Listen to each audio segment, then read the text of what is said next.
नमस्कार, मैं हूं आपके साथ शिखा ठाकुर। आज हम बात करने वाले हैं उस खबर की जो आज और ना केवल आज बल्कि कुछ दिनों से सुर्खियों में है।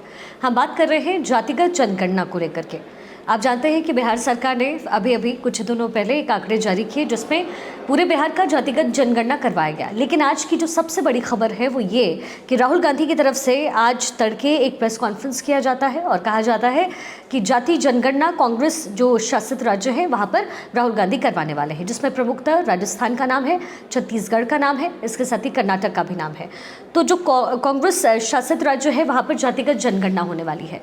लेकिन जाति जनगणना के मायने क्या है और आखिर ऐसा क्यों है कि जैसे ही विधानसभा चुनाव होने वाले हैं 2024 में, यानी अगले साल आम चुनाव होने हैं और चुनाव के आगाज के साथ ही जाति जनगणना का जो ये मुद्दा है वो खड़ा हुआ है। इसकी इनसाइड स्टोरी क्या कहती है और तमाम जो पॉलिटिकल पार्टीज हैं वो ऐसा क्यों कर रही हैं। तो सबसे पहले आपके लिए समझना ये ज़रूरी है कि पार्टीज कैसे फिलहाल डिवाइडेड है। अगर आप भाजपा बीजेपी को एक साइड ले लीजिए और एक साइड बाकी सारी पार्टियों को ले लीजिए जो इंडिया गठबंधन में इस वक्त शामिल हैं, जैसे कि नीतीश कुमार भी हो गए, तो आखिर इसके पीछे का दावपेच क्या है। अगर आप पूरी कंट्री को हिंदू और मुसलमानों में डिवाइड करेंगे तो आप अंदाज़ा लगा सकते हैं कि अगर किसी मुस्लिम बाहुल्य क्षेत्र में कोई मुस्लिम उम्मीदवार खड़ा होता है और उसके ऑपोजिशन में एक हिंदू उम्मीदवार होता है तो जाहिर तौर पर जो वोट कास्टिंग होती है वो ज़्यादातर अमूमन वो मुस्लिम जो उम्मीदवार है उसकी तरफ होगा। लेकिन वही भारत को अगर आप सिर्फ हिंदू, मुस्लिम, सिख, ईसाई यानी सिर्फ इन 4 धर्मों पर नहीं बांटे और अगर आप जाति पे बांट दें तो फिर क्या होगा। बिल्कुल, अब आप समझ गए होंगे कि आखिर जाति जनगणना क्यों करवाने की बातें यहाँ पर हो रही है, क्योंकि 5 राज्यों में विधानसभा चुनाव, इलेक्शन के डेट्स का ऐलान हो चुका है और इसके साथ ही 2024 का है आम चुनाव। अब अगर आप इंडिया को विभाजित करेंगे हिंदुओं की कैटेगरी में और फिर मुसलमान तो अलग है ही, अब चलिए आप मुस्लिम कैटेगरी को अलग कर दीजिए। हिंदू धर्म में बहुत सारी जातियां होती हैं, जैसे कि OBC, SC, ST, general categories जैसे लोग होते हैं। सबके जो फीसद है, जो दर है उनका, वो अलग अलग भारत में है।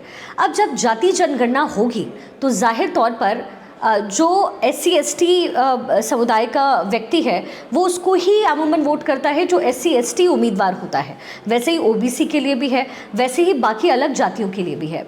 यानी कि वोट के पोलराइजेशन की तरफ ये काम किया जा रहा है और यही फैक्टर है कि ना केवल बिहार में बल्कि अब कांग्रेस भी यही कह रही है कि हम अपने शासित जो राज्य हैं वहाँ पर हम जाति जनगणना करवाएंगे।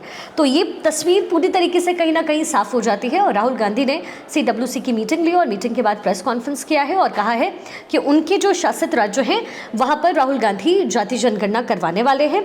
और CWC बैठक के बाद ही राहुल गांधी का ये बड़ा ऐलान सामने आया है और कौन कौन से वो राज्य हैं ये भी हम आपको बता दें, क्योंकि इसे एक ऐतिहासिक फैसला बताया जा रहा है। और राहुल गांधी ने आज प्रेस कॉन्फ्रेंस में कहा, हिमाचल प्रदेश, राजस्थान, कर्नाटक और छत्तीसगढ़ में जातिगत जनगणना हम करवाएंगे।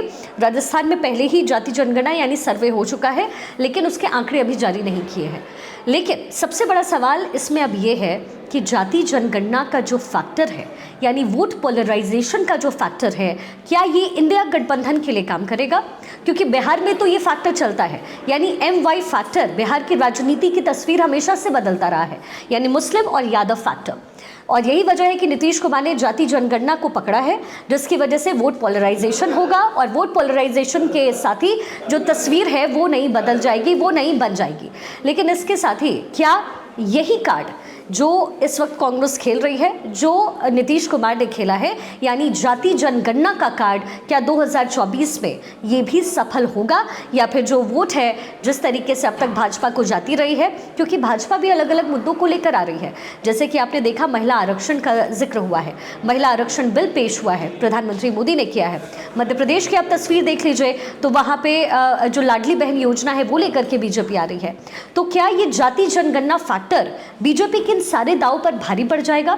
ये देखने वाली बात होगी, ये देखना दिलचस्प होगा। लेकिन राजनीति इस वक्त at this point of time एक अलग मोड़ लेती हुई नजर आ रही है।